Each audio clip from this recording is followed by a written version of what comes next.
오늘 요한계시록 두 번째 시간입니다. 6장 1절부터 2절 말씀입니다. 6장 1절부터 2절 말씀입니다.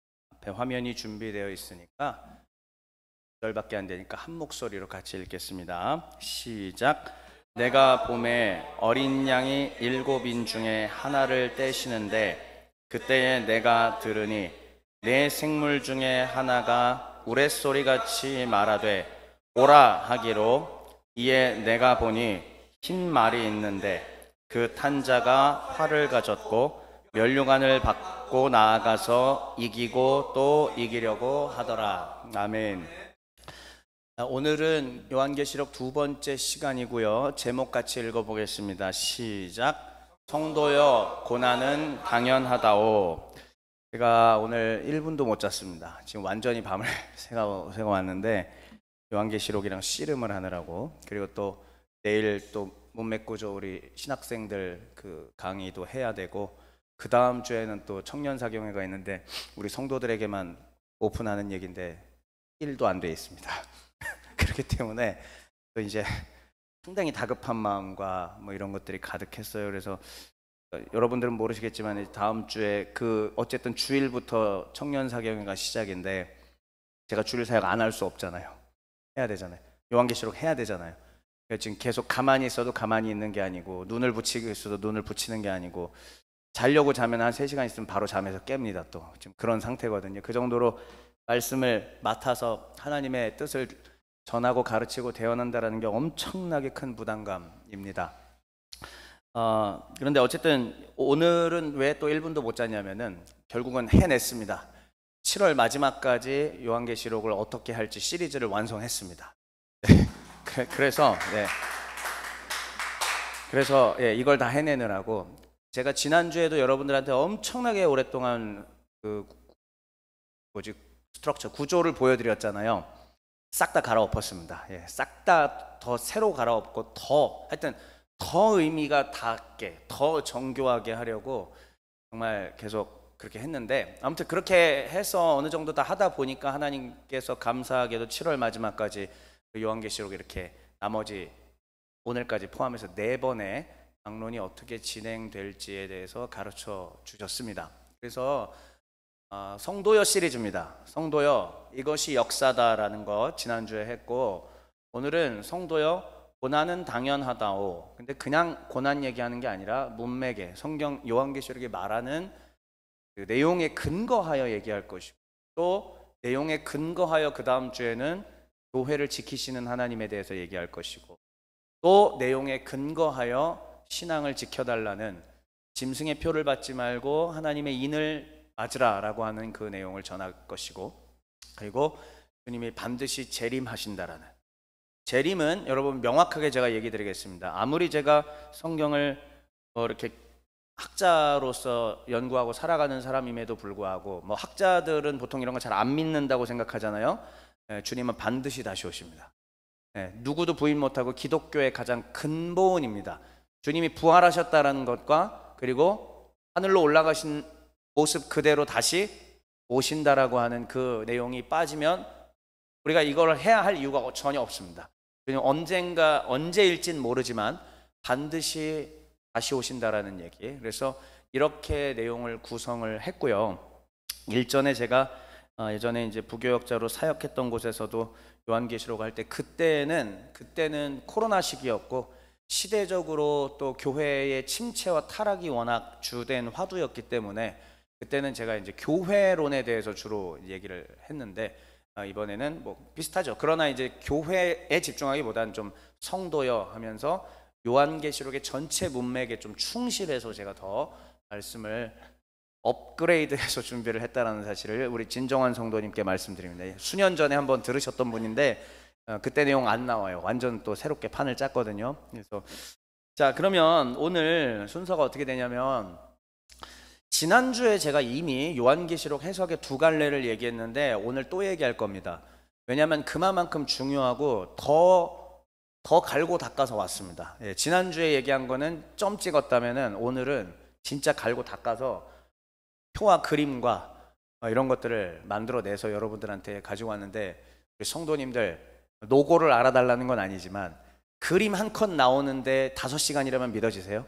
네, 그런 거예요. 네, 말씀 준비한다는 게 그런 그림 한 컷이 5-6시간을 고민해야만 나올 수 있는 것이기 때문에 오늘 그렇게 준비했다는 사실을 여러분들이 좀 기억을 해주시고, 졸려도 눈 부릅뜨고 오늘만큼은 좀 같이 참석해 주시면 감사하겠습니다. 그리고 난 다음에 오늘 본문인 6장 1절 2절 그리고 뭐 뒷부분 얘기들은 제목은 저렇게 돼 있지만 사실 저에겐 좀 짧습니다. 근데 그만큼 요한계시록 해석의 두 갈래가 중요해요. 이거에 명확하게 서 있어야 이단에 휘둘리지 않고, 이단이 오더라도 그냥 바로 분별해내고 감별할 수 있는 일생, 그러니까 우리가 기독교 신앙을 가져오면서도 성경을 읽는 신용만 했죠. 사실 성도로서 다들 제대로 된 성경 읽기를 해보기보다는 성경을 읽는 신용을 했는데, 이게 그렇습니다. 그냥 사실 성경책을 펴놓고 읽으면은 안 돼요. 하지 말라는 말이 아니라 정말 성경의 전문적인 교사가 꼭 필요합니다. 이 성경의 교사가 안전하게, 그리고 성도들이 그냥 고민 없이 성경을 읽게 하는 게 아니라 이해하고 질문을 던지고 반론도 제기하면서 풍성한 사고를 갖게 해주는 성경 읽기와 공부가 반드시 필요합니다. 저는 그래서 여러분들, 우리 성도님들, 특히 우리 한국의 M세대, G세대들, 그 밑에 이제 알파 세대들에게도 계속 그와 같은 성경 읽기를 하려고 시도하고 있고, 우리 교회가 그 방향으로 가고 있다는 사실을 말씀드려요. 요한계시록 해석의 두 갈래가 바로 그러한 사고력을 기르는 시간이 될 거라고 저는 확신을 합니다. 그럼 첫 번째로 요한계시록 해석의 두 갈래를 갈 건데, 자, 기억하시겠습니까? 무슨 해석과 무슨 해석이 있었다? 네, 다시요. 문자적 해석과 상징적 해석이 있어요. 다시 한 번만요. 무슨 해석과 무슨 해석이요? 좋습니다. 문자적 해석이 있고 상징적 해석이 있습니다. 여러분 잘 보세요. 전 세계적으로 문자적 해석을 따르는 사람들도 반수가 되고요, 상징적 해석을 따르는 사람들도 반수가 됩니다. 그러니까 문자적 해석은 틀린 거고 상징적 해석은 옳은 거다 100% 이렇게 얘기할 수도 없고요, 반대의 경우도 마찬가지입니다. 다 각각의 1장 1단들이 있고 나름의 근거가 있고, 그리고 절대로 우리가 오해하지 말아야 될 것, 저는 미리 지난주에 밝혀드렸죠. 저는 어느 해석이라고요? 저는 상징적 해석을 따르는 사람입니다만, 문자적 해석을 따르는 분들이 그러면은 다 잘못됐고 신앙이 없느냐? 절대 아니에요. 하나님 너무 사랑하고 정말 주 예수 그리스도 복음을 위해서 열심히 일하고 선교하는 선교사님도 계시고 다 그래요. 목회자분들도 많이 계시고. 그런데 어쨌든 하나님은 우리에게 이것을 명확한 정답으로 주시지 않았다라는 겁니다. 명확한 정답을 주시지 않았다면은 우리가 해야 할 것, 최대한 이 상황에서는 0 하면 안 되고 객관적으로 성경을 검증하는 작업을 취하는 게 우리가 성경을 가르치는 저의 입장과 또 주의 말씀을 따라가는 성도들의 입장에서 그 태도를 취해야 되는 게 마땅할 겁니다. 그냥 내가 하나님께 받았어, 영적으로 이 해석이야 라고 얘기하는 순간 답이 안 나와요. 왜? 솔직히 말하면 하나님께 받았다고 하는 사람들이 말이 다 틀리니까요. 1부터 10까지, 1부터 100까지 얘기가 다 다릅니다. 어느 날 꿈을 꿨는데 하나님이 이렇게 계시하셨다. 근데 이분은 저렇게 계시하고, 둘이 안 맞는데 그럼 누가 맞는 거예요? 한 명은 맞고 한 명은 틀린 거, 그것도 아닐 수도 있어요. 100명 중에서 또 다 다르면 그 중에 또 누가 맞아야 돼요? 그래서 우리가 영적으로 느끼고 하나님께 꿈꿔서 받은 것 가지고 성경의 해석의 기준을 삼아버리면은 큰일 납니다. 반드시 성경은 어떻게 해야 되느냐? 성경 텍스트를 놓고 철저하게 객관적으로 검증하고 분석하고 또 그걸 붙들고 기도하고. 그러나 요한계시록 하나만 봐서는 또 안 돼요. 요한계시록을 보는 눈은 신약 성경 전체 안에서의 요한계시록을 볼 수 있어야 되고, 또한 66권 전체 안에서 요한계시록이 얼마나 통일성을 갖고 있는, 요한계시록 하나만 붙들고 해석하다 보면은요, 요한계시록이랑 연결되어 있는 구약 말씀들이랑 매치가 안 되게 엉뚱하게 해석하는 경우들이 상당히 많습니다. 다시 돌아올게요. 자, 두 가지 해석이 있었다고 했습니다. 하나는 문자적 해석이고 다른 하나는 상징적 해석이라고 했습니다. 그런데 거의 절대 다수의 이단은 어디서 나오는지 아세요? 문자적 해석에서 나옵니다. 그러기 때문에 문자적 해석을 존중합니다만 문자적 해석에 혹시 잘못된 해석들을 하지 않는가, 혹시는 또 패단은 있지 않는가 철저히 검증할 필요는 있다라는 말씀을 먼저 우리 성도 여러분들께 드리는 겁니다. 그런데 오해하지 마십시오. 여러분들의 부모님, 또 여러분들의 친인척, 여러분들의 친구들이 문자적 해석을 따르는 분들일 수도 있습니다. 자, 그럼 그분들 지옥 가요? 말도 안 되는 소리입니다. 하나님 너무 사랑하고 하나님을 위해서 열심히 일하시는 분들인데, 이러한 해석의 차이를 갖고 서로 뭐 하지 말자, 싸우지 말자. 그러나 이단에 빠지는 것은 어떻게 하자? 막자, 이거죠. 문자적 해석으로 말미암아 대부분의 이단이 나오기 때문에, 그래서 그 부분은 우리가 이단에 빠지지 않도록 주의하자. 제가 드릴 수 있는 가이드가 일단은 여기입니다. 이것을 전제로 하고, 저는 상징적 해석주의자이긴 합니다만, 그러나 문자적 해석, 즉 전천년주의라는 것이 전천년주의의 입장으로 보면은 요한계시록을 어떻게 볼 수 있느냐, 제가 그걸 안 해드리면 우리 성도님들이 편식하는 것 같아. 그래서 저는 의무적으로 마땅히 해드려야 된다라고 생각을 합니다.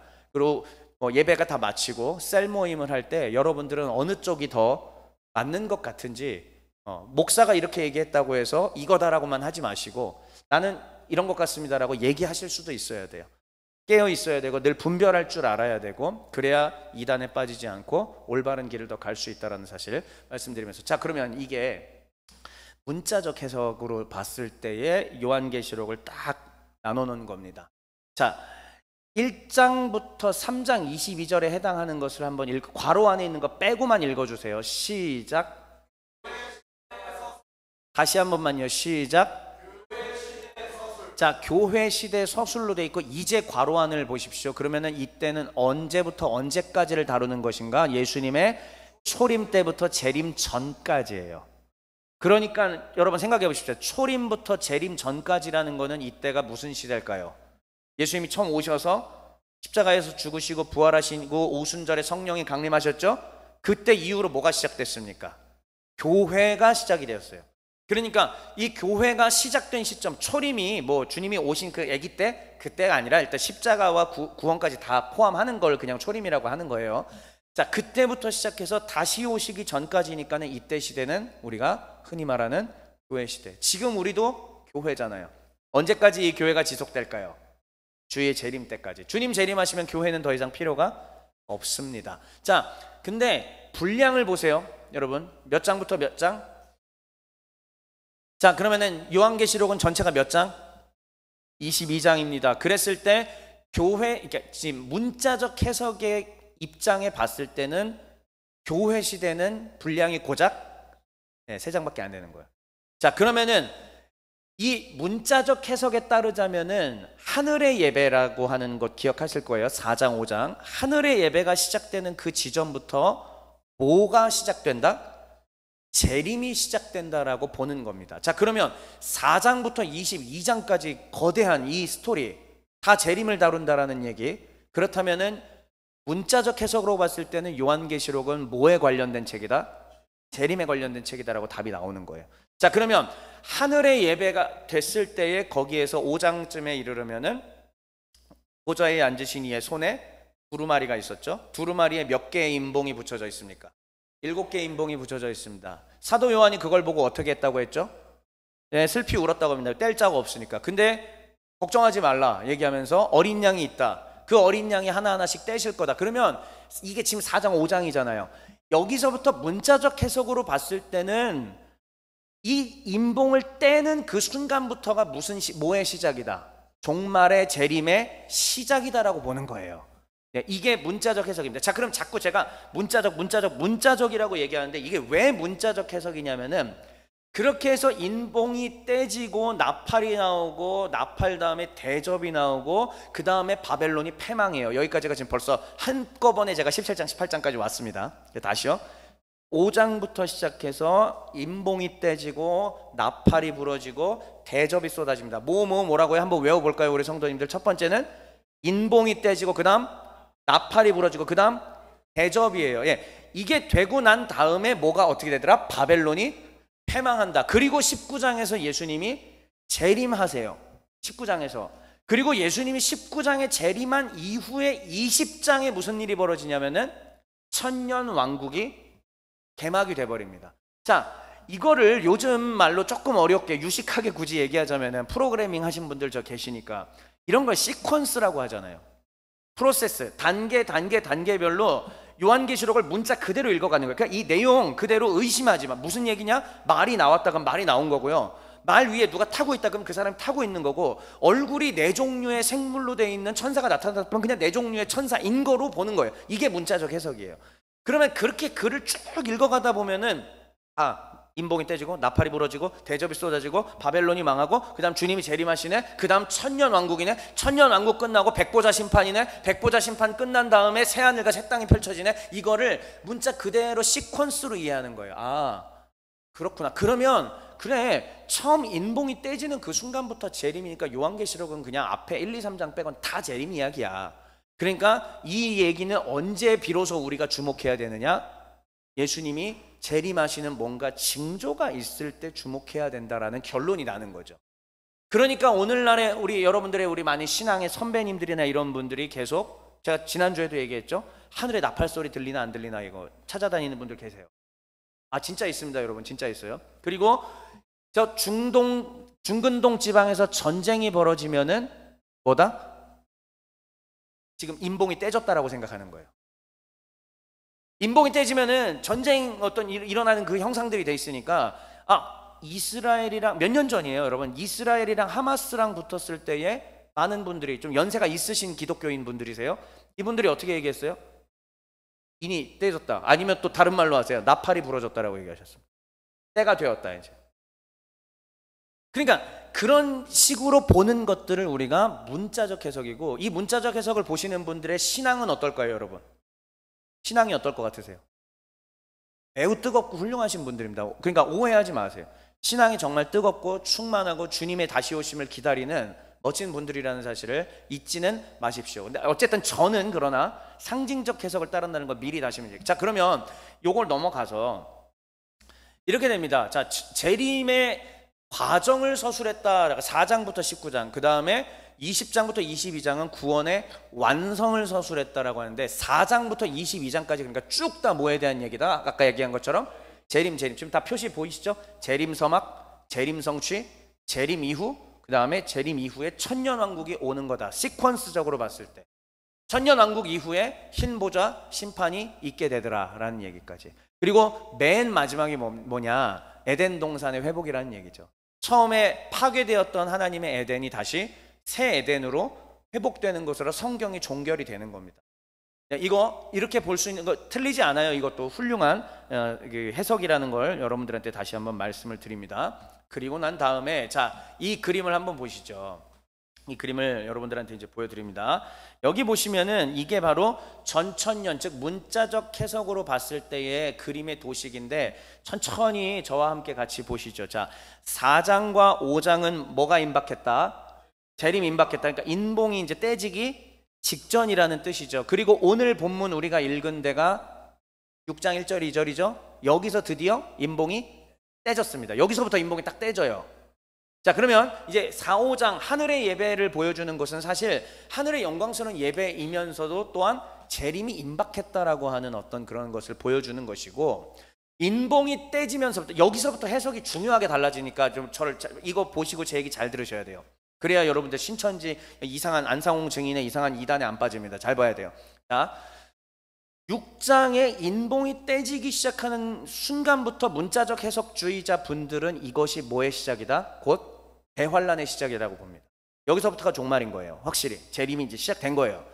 그러니까 이제부터 인봉이 하나씩 떼지고 뭐가 그렇게 쏟아지고 뭐 그런 막 이상한 일들이 막 일어나는 것들이 전부 다 재림의 신호탄이다. 그러니까 아까도 말씀해 드린 것처럼 이제는 하마스 지나가서 최근에 어디와 어디 전쟁? 이스라엘과 이란이 싸웠잖아요. 이제 이런 거 보면은 어떻게 생각하는 거예요? 다음 게 떼졌다. 이런 식으로 보는 거죠. 그러니까 계속 하나하나씩. 자, 그래서 대환란이 16장까지 다 지나가, 18장까지 다 지나갑니다. 그래서 바벨론이 최종적으로 망해요. 그 다음에 19장에 보면은 예수님께서 뭘 타고 오실까? 19장은 다시 한번 잘 생각해 보세요. 19장에 무슨 말? 흰말 타고 오십니다. 19장은 예수님이 하얀색 말을 타고 오신다고 묘사하고 있습니다. 성경 많이 읽으셨네요. 그래도 좋습니다. 그래서 하얀 말을 타고 오시면서 재림이 이루어지고요. 자, 19장의 재림이 끝난 다음에 20장 1절부터 10절은 천년왕국이라는 게 시작이 됩니다. 그래서 이 천년왕국을 재림 이후에 있다라고 하면은요, 이거를 실체가 있다라고 해서 이거를 천년설, 어려운 말인데 저를 잘 보세요. 이거 천년왕국 전의 재림. 다시 천년왕국 전의 재림. 그래서 전천년설이에요. 다시요, 한 번만 다시 할게요. 천년왕국 전에 뭐가 있다? 재림이 있다라고 보는 것이 전천년설입니다. 그러면 재림 이후에 천년왕국이라고 하는 실체가 펼쳐지는 거예요. 그러면 문자적으로 해석하니까 이 왕국은 기간이 몇 년? 1000년이죠. 저 아래처에 써놨죠. 1000년이라고 써있는 거. 실제 물리적으로 이건 1000년이다라고 보는 해석입니다. 그래서 주님이 재림하신 이후에 1000년의 왕국이 지속될 거고, 1000년의 왕국이 끝나갈 무렵에 성경은 뭐라고 되어 있냐면은 마귀가 잠깐 풀려난다라고 얘기를 해요. 마귀가 잠깐 풀려나고 사람들을 미혹한 다음에 그 다음에 최후의 흰 보좌에 심판이 있을 것이고, 그 흰 보좌 심판이 끝난 뒤가 바로 새하늘과 새 땅, 우리가 생각하는 마지막 천국이라고 하는 게 펼쳐진다라고 요한계시록이 얘기를 하고 있습니다. 자, 이게 지금 요한계시록은 실제로 이렇게 이야기를 그리고 있는데 문자적으로 해석했을 때 이렇게 나온다라는 얘기. 재림 이후에 천년왕국. 다시 한번, 천년왕국 전 재림. 그래서 무슨 천년설? 전천년설. 이렇게 얘기를 하는 겁니다. 좋아요. 자, 이게 문자적 해석이고 여러분들 이게 동의가 되시는 분들이 분명히 있을 거예요. 저는 여러분들의 판단과 이거를 또 존중을 합니다. 그러면 이제 상징적 해석으로 한번 넘어가 볼게요. 그러면 앞에 있는 이 목사는 왜 상징적으로 해석하느냐, 즉 무천년이라고 왜 해석을 하느냐, 지금 이야기한 흐름 속에서 함께 같이 다시 한번 이해해 보시죠. 자, 아까 첫 번째 단락은 전천년설로 봤을 때는 1장부터 3장까지였잖아요. 근데 저는 지금 1장부터 몇 장으로 묶었어요? 19장. 굉장히 길죠. 자, 아까 19장은 무슨 일이 일어난 곳? 다시 19장은 무슨 일이 일어난 곳? 재림이 일어난 곳. 예수님이 뭐 타고 오신 곳? 흰말 타고 오신 부분이에요. 그러니까 1장부터 예수님이 흰말 타고 오시는 이 지점까지를 저는 뭐라고 생각하냐면 이게 다 교회 시대라고 봅니다. 자, 근데 여기서 우리가 기억해야 될 중요한 점이 하나가 있습니다. 제가 다시 앞으로 가볼게요. 자, 여기 문자적 해석으로 봤을 때는 지금 교회 시대 다음에 뭐라고 돼 있어요? 아니요, 교회 시대 서술, 그 다음 재림 과정, 서술, 구원 완성. 제가 서술이라고 표현했고요. 그 다음에 자, 이제 여기 상징적 해석에서는 교회 시대 묘사라고 했고, 구원 완성 묘사라고. 왜 앞에는 서술이고 여기는 묘사라고 했을까? 문자적으로 했기 때문에 있는 그대로를 믿는 겁니다. 그러니까 이것은 사실에 대한, 있을 일에 대한 서술이다, 진술이다 라고 이제 제가 표현을 한 거고요. 그 다음에 상징적 해석이라고 하는 것은 뭐냐, 말을 타고 그림도 나오고 하늘에서 이상한 것들이 떨어지기도 하고 하는데, 이런 것들이 문자 그대로 물리적으로 일어난다라기보다는 하나님의 거대하신 구원 계획, 즉 악인에 대한 심판과 교회에 대한 보호와 또 교회가 살아가면서 핍박을 입는 것들에 대해서 이렇게 그림 언어로 묘사한 것이다라고 보는 것. 그러니까 상징이죠, 말 그대로. 이제 이해하시겠죠, 그 차이를. 문자적 해석은 이게 문자 그대로 일어난다라고 보는 것이고, 상징 해석은 뭐냐? 실제 그 일은 일어날 거지만 그 그리고 있는 모습 그대로가 아니라 어떠한 형태인데 하나님은 사도 요한에게 그림으로 그렇게 보여주신 것이다. 근데 그게 실제로 어떻게 이루어질지는 아무도 모른다, 이런 얘기입니다. 자, 그럼 다시 1장부터 19장 주님 재림할 때까지의 이 모든 스토리가 다 교회 시대다. 자, 그러면은 교회 시대 이후에 별도의 천년왕국이 있다 없다? 없다. 그래서 이거는 무천년설이라고 얘기를 하는 거예요. 20장에 그러면은 천년왕국이 나오는데요, 이렇게 반문할 수 있는데 20장에 나오는 천년왕국도 여기에서의 해석은 어떻게 해석하는 거냐면은 다시 교회 시대를 회상하는 것으로 봅니다. 그리고 최후의 심판과 완성까지. 자, 알쏭달쏭 아마 하실 거예요. 자, 그러면 계속 넘어가 볼게요. 자, 교회 시대의 묘사라고 하는 것은 무엇이냐? 소아시아의 7개 교회가 등장했을 때 이것을 교회, 이 지상에서의 교회라고 얘기하고 또한 교회의 7가지의 유형으로 봅니다. 이 교회의 유형들은 2000년 전 그때도 그러한 에베소 유형, 서머나 유형, 빌라델비아 유형, 라오디게아 유형이 있는 거고 2000년이 지난 지금도 우리의 많은 수만 개의 교회들이 있지만 그 교회들이 어디에 어느 유형에 해당한다. 이 7개 유형에 해당한다라는 얘기입니다. 그런데 그게 언제까지 계속되느냐? 그냥 역사 전체가 다 그 유형으로 쭉 간다라고 보는 거죠. 근데 일단 그 시작점을 교회 시대 7개 교회로 보는 거고요. 그 다음에 4장부터 5장의 하늘 보좌의 이야기, 이거는 하나님을 찬송하는 이유로 그냥 봅니다. 그 다음에 자, 제일 중요한 건 6장부터 16장이죠. 다시 7, 첫 번째가 7 뭐였죠? 임봉, 그 다음 7 나팔, 그 다음 7 대접이었죠. 예, 이게 6장부터 16장이에요. 7 임봉부터 7 대접까지의 이 스토리를 이 입장에서는 어떻게 보느냐? 교회 시대 전체로 보는 겁니다. 종말의 재림 때 막 일어날 일이 아니라 이미 예수님이 초림하신 이후부터 우리의 교회들이 살아가는 내내 우리가 살아가는 게 마치 그러한 임봉이 떼졌을 때에 나타나는 현상처럼, 나팔이 부러졌을 때 있는 그런 현상처럼, 대접이 쏟아질 때에 일어나는 그런 현상들처럼 살아간다. 비단 이런 얘기를 저 불과 100년 전만 하더라도 세계 2차 대전이 있었습니다. 2차 대전이 있었을 때에 독일의 나치당이 유태인들을 어떻게 학살했는지, 아우슈비츠 수용소에서 어떤 일이 있었는지, 그리고 전 세계에 많은 사람들이 어떻게 생체 실험을 당하고 얼마나 많은 사람들이 죽임을 당하게 됐는지 우리는 다 알게 됩니다. 그때 히틀러가 뭐 적그리스도다, 뭐 히틀러가 뭐 끝낼 것이다, 뭐 이런 얘기들도 있고 하는데, 자, 히틀러 때 크리스천들도 상당히 많이 이제 학살당했거든요. 그러면 이 히틀러 때 죽였던 그런 사건이 그럼 히틀러 전에는 없었을까요? 그 전엔 또 없었을까요? 그리고 지금 현재는요? 북한은 어떻죠? 지금 현재?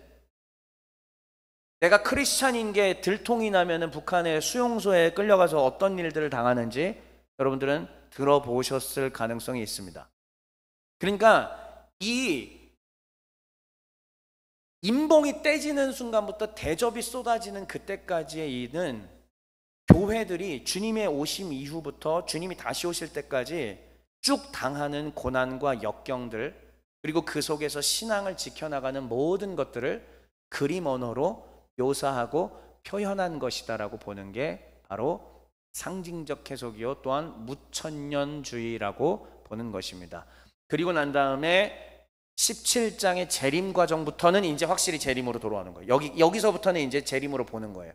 재림이 되고 그다음에 근데 이제 2부가 펼쳐지는 거예요. 20장에 천년왕국 스토리가 나오는데 이 천년왕국도 다시 교회 시대를 말하는 거고, 그 다음에 흰보자 심판은 주의 재림. 그러면 한 번만 저를 보십시오. 쉽게 말하면은 상징적 해석의 핵심이 뭐냐면은 이거예요, 여러분. 자, 예수님이 처음에 십자가 사건 오셨죠.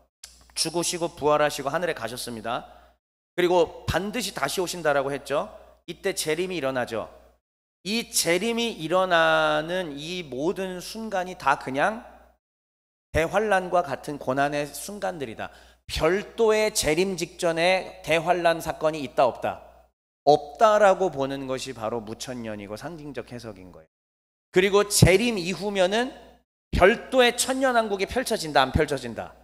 안 펼쳐지고 그냥 주님의 재림으로 하나님 나라가 완성된다. 심판이 있고 새하늘과 새 땅이 펼쳐진다라고 믿는 것이 바로 이 상징적 해석이요 무천년주의 구조라고 말을 하는 것입니다. 자, 어려운 거 아주 잘 들으셨고요. 그래서 이 그림들은 그래도 설명은 한번 해야 될 것 같은데, 자, 눈빛들이 지금 넘어갔으면 하는 눈빛인데, 자, 그래도 한번 들으셔야 돼요. 자, 2단에 빠지지 않아야 되니까 우리가. 그러니까 여기서 지금 일부라고 돼 있는데 아까 1장부터 19장이라고 했잖아요. 핵심은 뭐냐면은 시간 순서로 이게 가는 게 아니다라는 얘기예요. 근데 아까 상징적 해석이 아닌 문자적 해석으로 성경을 봤던 분들은 이게 뭐다? 시간 순서로 가는 거예요. 시퀀스로 가는 거예요. 근데 여기 지금 상징적 무천년주의는 뭐다? 시간 순서가 아니라 그냥 여기 나와 있는 묘사들이 다 교회 시대 전체에 있을 일들을 순환적으로 반복해서 그냥 이렇게 설명했다 또 다음 또 설명하고 이런 식으로 여러 번 나눠서 설명하는 거다라고 하는 겁니다. 여기까지만 말씀드리고 하나 더. 그래서 20장부터 근데 22장은 저 밑에 화살표 보이시나요? 주의 재림 이후에는 그 다음부터는 이제부터는 시간 순서로 요한계시록에 기록하고 있다라고 믿는 겁니다. 이게 20장 11절부터 마지막 22장 때까지는 다시 한번 천년왕국이라는 게 별게 아니라 교회 시대 전체를 가리키는 거고 그 교회 시대 그리고 심판이 있고 최종적으로 새하늘과 새 땅 이거는 종말에 쭉 일어나게 되는 일이라고 보는 것입니다. 자, 일단 여기까지 어려운 얘기가 잘 여러분들이 따라와 주셨고요. 한 번만 제가 정리하고 본문으로 넘어갈게요. 우리 기독교인들은 요한계시록 그리고 종말에 대해서 두 가지로 해석을 하며 살아왔습니다. 한국인들 거의 절대 다수는 문자적 해석을 해오고 살았습니다. 여러분들의 믿음의 선배님들이 다 그렇게 해석을 해 오셨습니다. 그리고 그거는 성경을 있는 그대로 믿는 것이기 때문에 대단히 좋은 신앙이고 정말 귀감이 될 만한 신앙입니다. 그런데 그렇게만 봤을 때는 또 풀리지 않은 것들이 있었고요. 그리고 문자적으로 그대로 봐서 해석할 때에 이단들이 그 안에서 잘못된 요한계시록의 해석으로 인하여 자꾸 문자적으로 해야 되니까 문자적으로 이게 풀리려면 이걸 자꾸 갖다 붙이는 거예요. 요 그림이 안 풀려지니까 이것저것 막 갖다 붙이는 거거든요. 그러니까는 이러한 폐단들이 계속 발생했는데 세월이 흐르면서 더 많은 요한계시록 학자들이 있고 또 전문적으로 연구하는 사람들이 했을 때 이제 사실은 이 상징적 언어로 보는 것이 더 합당하겠다라고 보고 무천년주의를 얘기하는데 그러면 지금 현재 전 세계적으로는 어느 정도 있느냐? 아까도 말씀드렸다시피 반 아니에요. 그리고 이 반반 모두가 다 하나님을 사랑하는 분들입니다. 주를 위해서 열심히 사는 분들이고. 그런데 저는 왜 무천년주의 또 상징적 해석으로 보느냐? 저는 성경의 문맥을 보고 전문적으로 하는 사람이잖아요. 문맥의 내용과 이런 것들을 보고 구약의 언어들과 또 비교해보고 성경 전체의 그림을 봤을 때 상징적 언어로 보는 것이 훨씬 더 맞겠다라는 제 나름의 확신이 있기 때문에 그렇다라는 것을 여러분들에게 말씀드립니다. 자, 그러면 이제 본문으로 오늘 본문 가겠습니다. 9절밖에 안 되는데 한번 다시 읽고 그리고 제가 재미있는 설명들을 좀 같이 나누도록 할게요. 1절, 2절 읽어주시죠. 시작.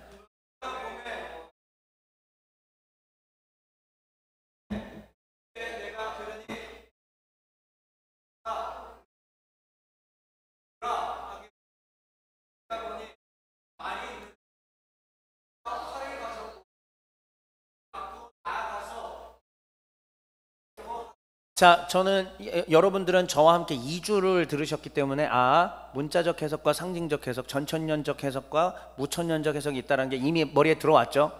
완전히 이해는 안 되더라도 자, 그러면 이제 성경 본문을 보면은 얘기가 달라질 거예요. 아까 6장부터 16장이 뭐였다고요? 첫 번째가 7 인봉, 그 다음 7 나팔, 그 다음 7 대접이었습니다. 예. 그러면 지금 6장 1절 2절이니까 제일 먼저 뭐가 떼지는? 그래서 좀 보세요. 내가 봄에 사도 요한이 지금 환상을 본 거예요. 봤습니다. 어린 양이, 그러면 어린 양이니까 문자 그대로 보면 이건 사람일 수가 없는 거죠. 음매하는 어린 양. 사도 요한은 어린 양 음매를 봤을 거예요. 그런데 사실은 이게 누구를 상징하는 건가? 다 알잖아요. 이거 예수님이거든요. 자, 다시. 근데 이 어린 양이 7개의 인봉 중에서 첫 번째 거를 드디어 뗐다라고 하는 거예요. 그럼 아까 다시 문자적 해석 또 전천년주의적인 해석으로 볼 땐 이때부터 뭐가 시작됐다? 재림이 시작된 거예요. 천년왕국은 20장. 요때부터 뭐가 시작됐다? 재림이 이제 제대로 시작이 되는 겁니다. 자, 이 인봉을 하나 뗐는데 그때 들으니까 앞서 하늘에 있을 때 그 네 생물이 있었잖아요. 네 생물 중에 하나가 우레소리, 즉 천둥소리 같이 얘기를 한답니다. 오라 이러는 거예요. 사도 요한은 이걸 봤을 거고 들었을 겁니다. 근데 오라는 그 명령에 보니까 하얀 말이 갑자기 나왔어요. 하얀 말이 있고 그 탄 자가 말 위에 탄 사람이 있는데 그 흰 말 위에 탄 사람이 뭐를 가지고 있다? 활을 가지고 있고 그 다음에 면류관은 보통 누가 쓰죠? 경기에서 이긴 사람들이 보통 쓰죠. 면류관을 받고 나아가서 이기고 또 이기려고 투쟁적인 그런 모습을 보여주더라. 자, 만약에 이걸 갖고 여러분들이 매일 성경 묵상한다고 생각해 보세요. 이 두 절 읽었어요. 옆에 해설지 없습니다. 어떻게 할 거예요? 그런데 기가 막히게 이단들은 이런 걸 공략해요. 그러니까 우리 크리스천들이 이게 상징 언어라는 것에 대한 개념이 아예 없어버리면 이단들이 이거를 들고 왔을 때 기가 막힌 비유 풀이를 해줄 때에 전부 어떻게 된다? 현혹되게 됩니다. 우와 하고요. 그렇죠. 이 반응입니다. 이야 이런 반응이 나와요. 자 그런데 그러면 볼게요. 이제 자 제가 어디라고 밝히지 않았습니다. 시옷 치읓 지읒입니다.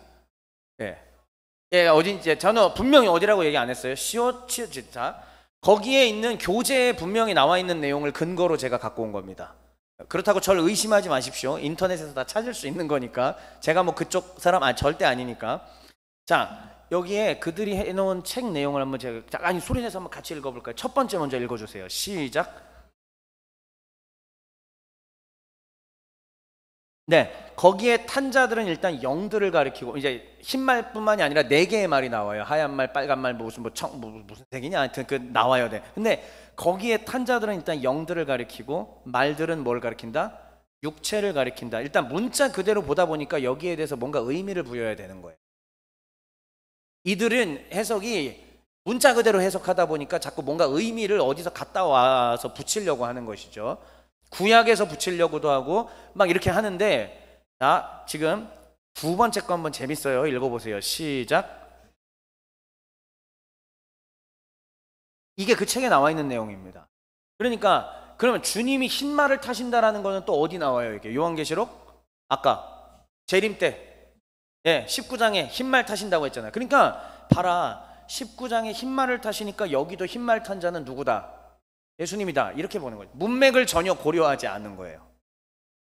문맥을 고려하지 않고 이게 문자 그대로 말을 탄 사람이 있으니까 그 사람 근데 흰 말을 탄 사람이 있고 그 19장에 흰 말 탄 사람은 예수님이니까 여기도 예수님이다. 이게 그쪽 시옷 교회라고 말하기도 좀 그렇죠. 아무튼 시옷 이단 교회가 하는 불법입니다. 자, 세 번째 것 한번 읽어보시죠. 시작.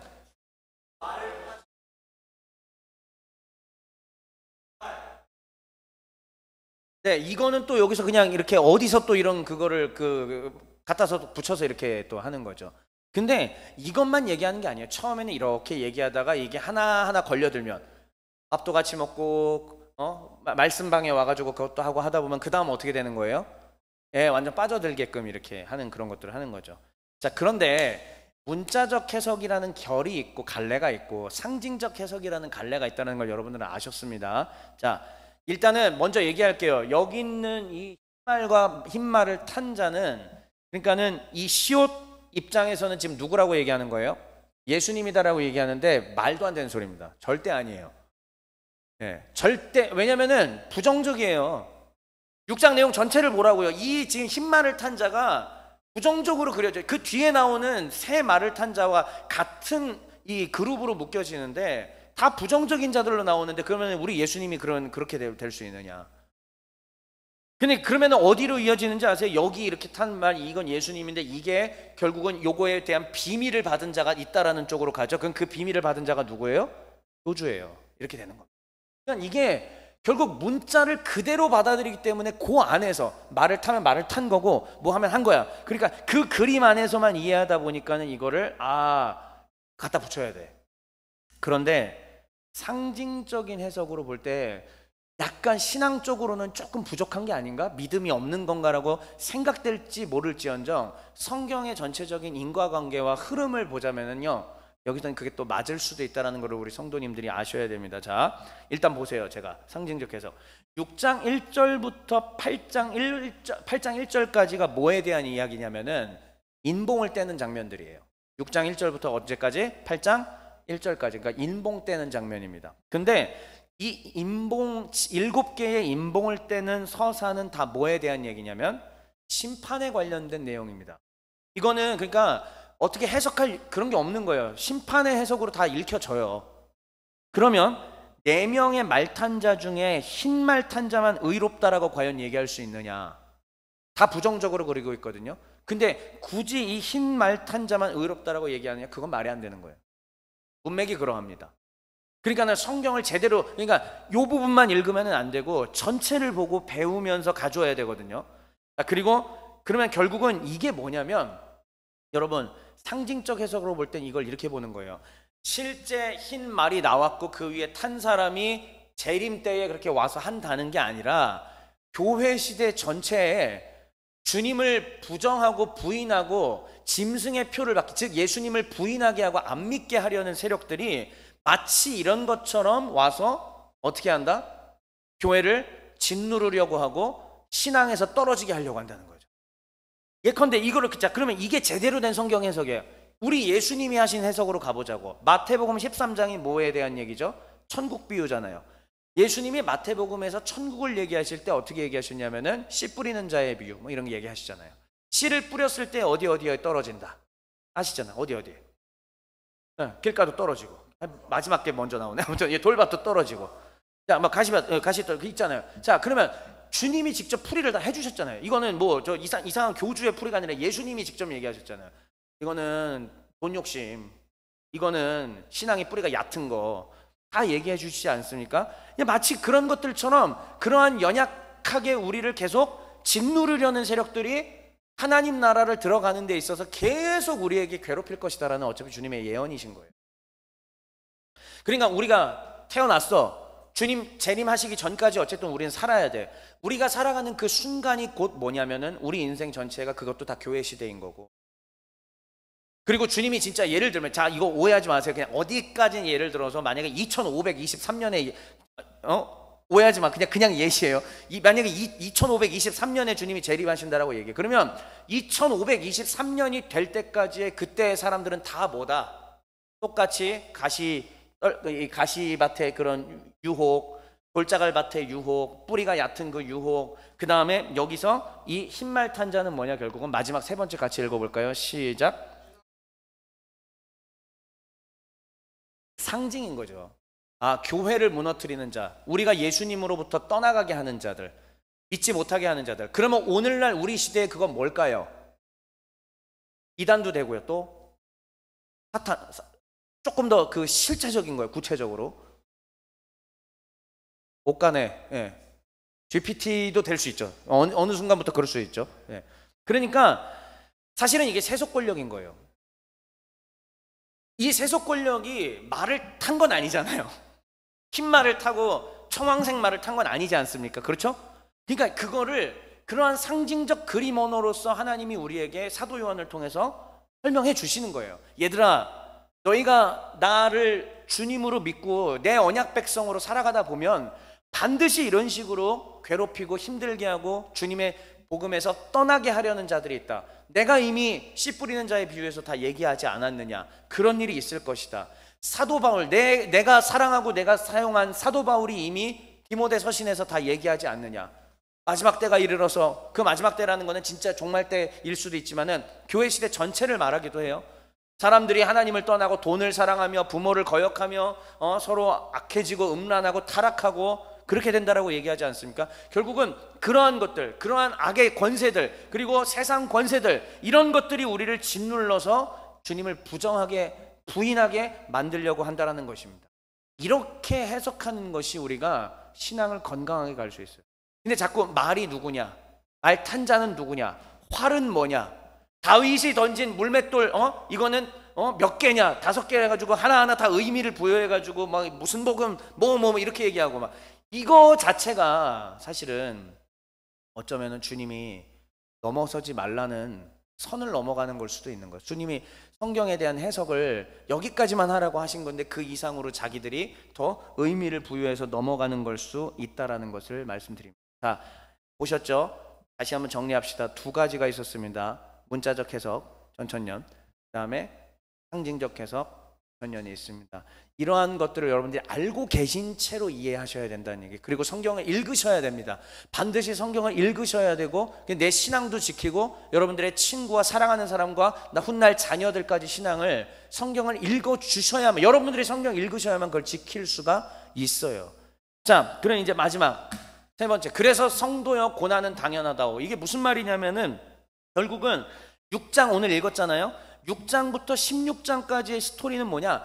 정말 재림 때에 있을 그런 사건이라기보다는 저는 그렇게 봅니다. 교회 시대 전체, 이미 예수님이 교회를 여시고 난 이후부터 다시 오실 때까지 쭉 모든 시대가 다 그럴 것이다. 불과 우리나라만 해도 100년 전만 해도 교회 어떻게 됐어요? 일제시대 때 탄압받고 핍박받고 주기철 손양원 목사님 어떻게 됐어요? 끌려가시고 결국은 또 나중에 순교하시고 그렇게 하지 않았습니까? 교회 핍박이 있습니다. 지금 교회 흥왕하고 한국교회 왕성하죠? 언제 어떻게 핍박받을지 또 몰라요.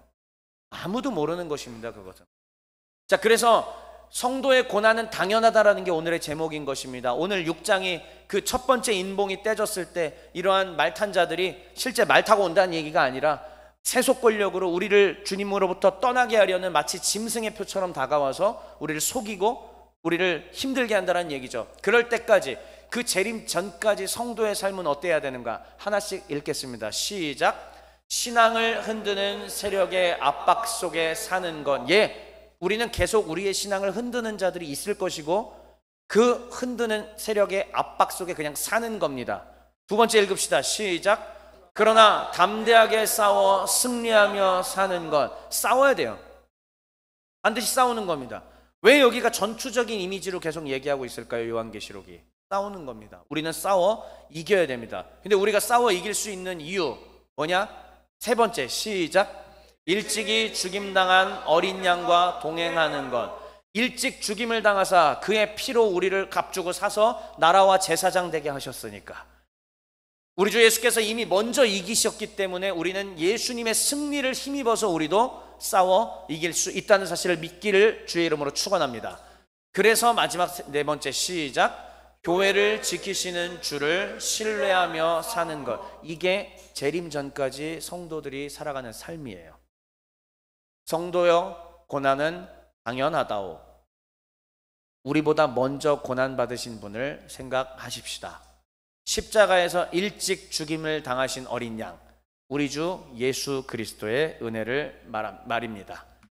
메시지 읽고 마칩시다. 시작. 오 주님, 성도에게 고난받는 삶을 남겨두신 것이 마음에 들지는 않습니다. 그러나 고난 가운데 주의 율례를 배우고 고난 가운데 주의 보호를 경험케 하시니 성도에게 주어진 고난이 큰 선물임을 인정합니다. 아멘.